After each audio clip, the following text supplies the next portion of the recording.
Succession didn't work that way, right? But now she's great and he's great. This is a great, beautiful couple and unbelievable career. I just said to him, you are very upwardly mobile, because he hasn't been doing it that long, but he picked it up so quickly. Remember, the first week was a little bit like the fake news was hitting him really hard. And I said, ooh, this may be tough, but after that, it was smooth sailing for him. He took on everybody. He took on the meanest.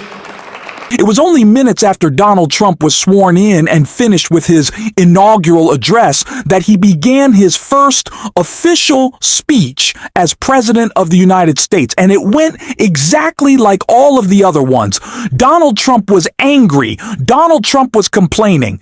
Donald Trump was abrasive. And Donald Trump really just snapped and lost his mind. This should be a day in which he's happy, but of course he can't be. He is focused on vengeance, his enemies, and attacking those who he thinks have wronged him. And that is exactly what he did in this ridiculous speech that was so wild and went so badly so quickly that a crowd of people who were just waiting to applaud anything Trump said kind of fell silent throughout it, and we are going to get into all of that. But before we do, if I could quickly ask you to leave a like on this video, and if you haven't already, and you enjoy our channel, to hit that subscribe button. It goes a long way, and it really means the world to me. Now let's get into this first crazy clip. Succession didn't work that way, right? But now she's great and he's great. This is a great, beautiful couple and unbelievable career. I just said to him, you are very upwardly mobile, because he hasn't been doing it that long, but he picked it up so quickly. Remember, the first week was a little bit like the fake news was hitting him really hard. And I said, ooh, this may be tough, but after that, it was smooth sailing for him. He took on everybody. He took on the meanest. I don't want to use the word corrupt because we're into a new system, so let's wait till the corruption begins, because it will.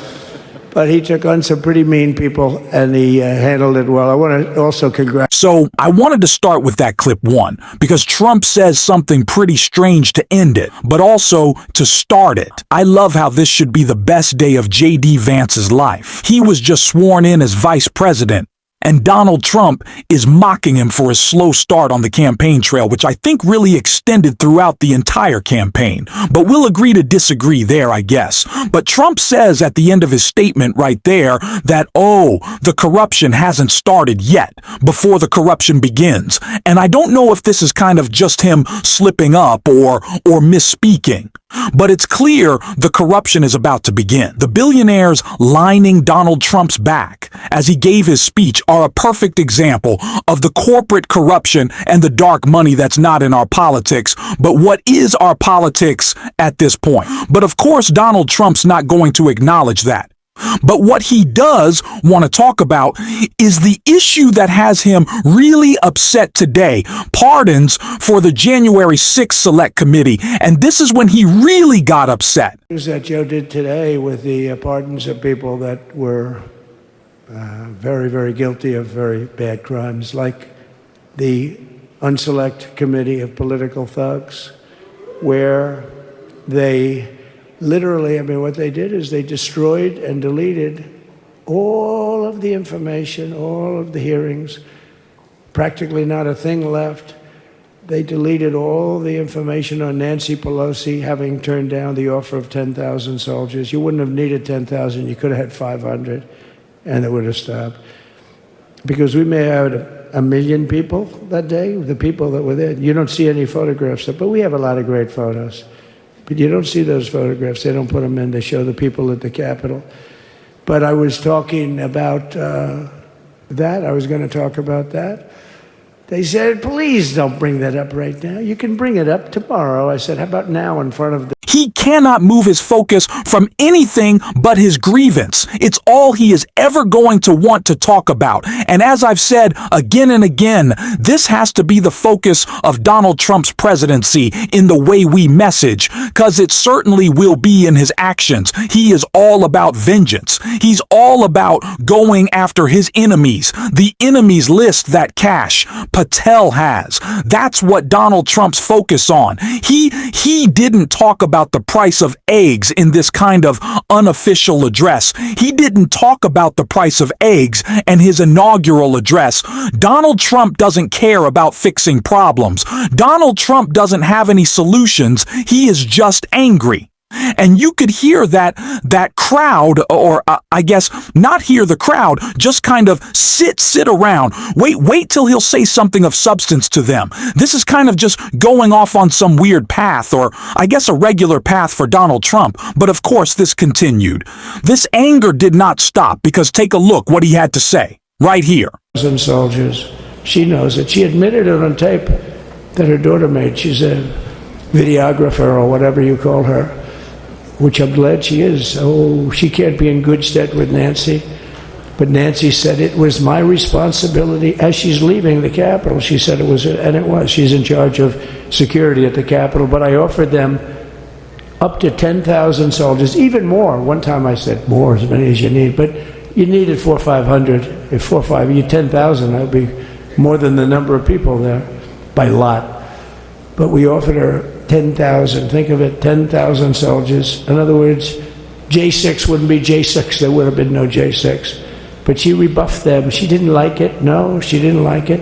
Maybe she wanted that to happen, but she's guilty as hell. And now we would have to go through the process because they destroyed all evidence. They deleted everything. There's virtually nothing left.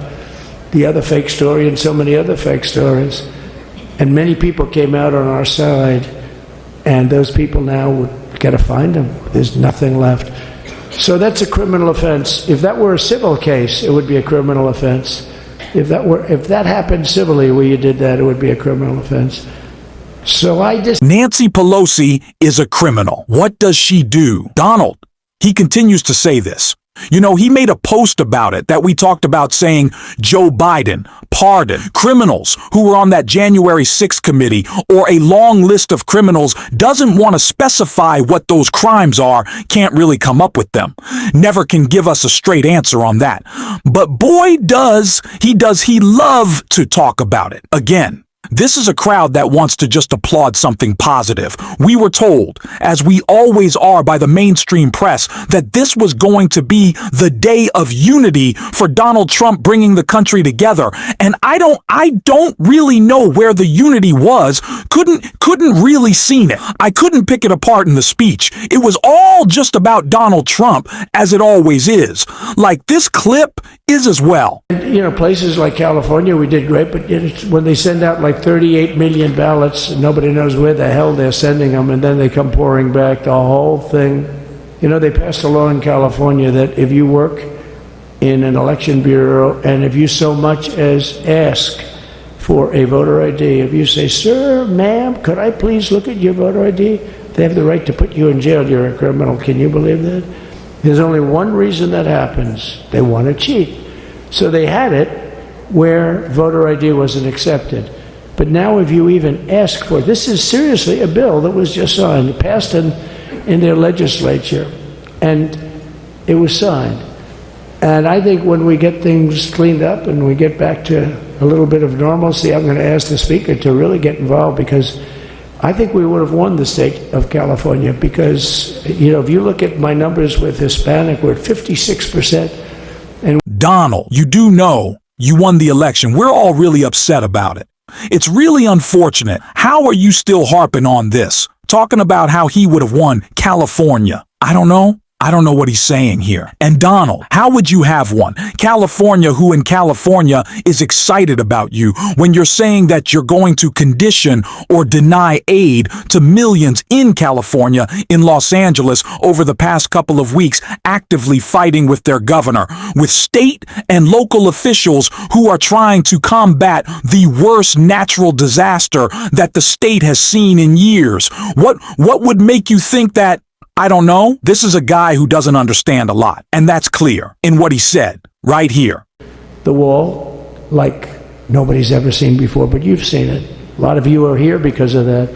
I made it my number one issue. They all said inflation was the number one issue. I said I disagree. I think people coming into our country from prisons and from mental institutions is a bigger issue for the people that I know. And I made it my number one. I talked about inflation too, but you know, how many times can you say that an apple has doubled in cost. I'd say it, and I'd hit it hard, but then I go back to the fact that we don't want criminals coming into our country. We don't want the jails of every country in the world virtually being deposited into the United States. And that man had to suffer with it. And he did. The Hannibal Lecter bit and the people coming from insane asylums. It's clear Donald Trump doesn't understand the difference between insane asylums and seeking asylum. We have talked about this before. It's not ever going to get through his head, it appears. But again, this is a crowd of people who wants to cheer, and they just are kind of confused. And the reason that I think that's so important that we get this through is because the mainstream media pundits, Republicans, for sure, are all trying to claim that Donald Trump has this overwhelming mandate, that Donald Trump is the most popular president we've seen since Reagan. And he's going to come in and shake things up. But that's just not the case. People voted for what they thought would be lower prices. Donald Trump can't deliver that, he just can't. And so we have to message that and make it clear what Donald Trump can do is whine and complain. And he was doing a lot of that, of course, in this address. But in his inaugural as well, Donald Trump made a comment about Hillary Clinton in this speech. But after that, I want us all to see a reaction. Hillary Clinton had to what Donald Trump had to say today. Stayed there for the whole primary, and then we took on Hillary. She didn't look too happy today. We took on Hillary, a very nice person, but we took on Hillary and we defeated Hillary, and then we did much better the second time in 2020. You know, we got millions more votes. We got millions, like 10, 12 million more votes than we did the first time.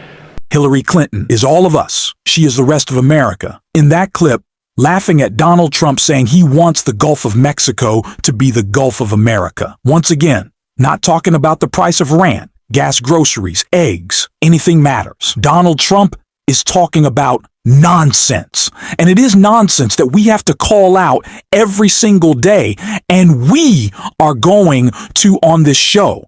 And if you want to support that, as always, you can hit that subscribe button.